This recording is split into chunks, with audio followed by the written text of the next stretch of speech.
And how do you से, आप कैसे कह सकते हो कि ये लोग तो परसिक्यूट हुए थे? आपको कैसे मालूम कि वो परसिक्यूट हुए थे?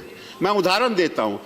एक शख्स यहां 1972 में आया, 1972 में आया, उसके 2-3 बच्चे हैं, उसकी मृत्यु हो गई, आज वो है नहीं। उसके बच्चे कहते हैं मुझे सिटीजनशिप दो। आप कैसे दोगे?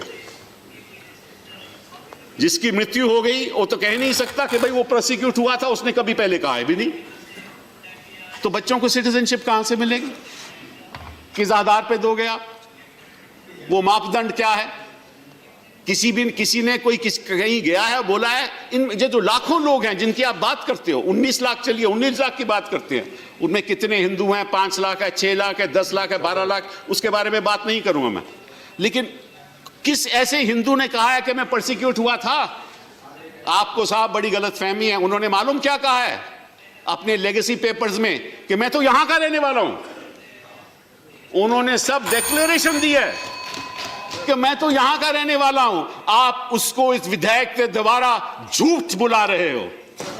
Please conclude. जो शख्स वन सेकेंड सर, जो शख्स कह रहा है कि मैं तो हिंदुस्तान का रहने वाला हूं, आप उसको कहना चाहते हो नहीं नहीं तुम हिंदुस्तान के रहने वाले नहीं हो। तुम कहो तो तुम तो बांग्लादेश से आए थे और क्यों परसिक्यूट हो रहे थे, इसलिए हम आपको सिटीजनशिप देंगे। ये किस किस्म का कानून है? आप क्या कर रहे हो संविधान के साथ? आप धज्जियां उड़ा रहे हो संविधान से। आपका मकसद क्या है? आपका मकसद तो हमें मालूम है, 2014 से हमें मालूम है आपका मकसद क्या रहा है। कभी घर वापसी, कभी लव जिहाद, कभी ट्रिपल तलाक, कभी सीएबी, कभी एनआरसी, फिर दोबारा एनआरसी, मतलब के फिर 370।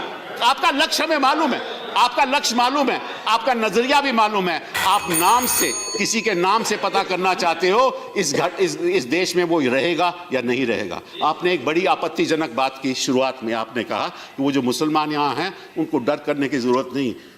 किस मुसलमान के आपसे डर है? हिंदुस्तान का कोई मुसलमान आपसे डरता नहीं है।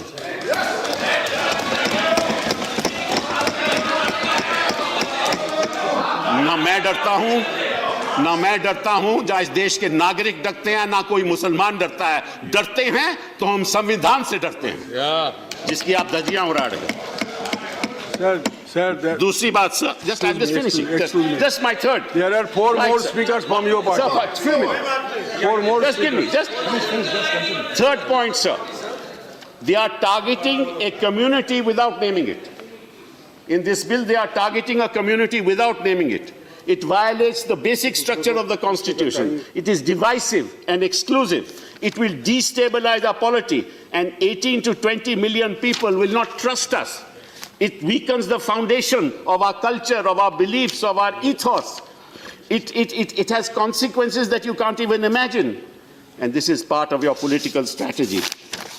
The last thing I want to say, sir, is this, that this is legally tenable and legally reprehensible, morally reprehensible.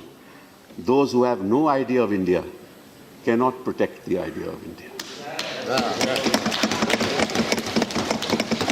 Don't convert this Indian Republic into a Jurassic Republic where there are 2 dinosaurs. Thank you.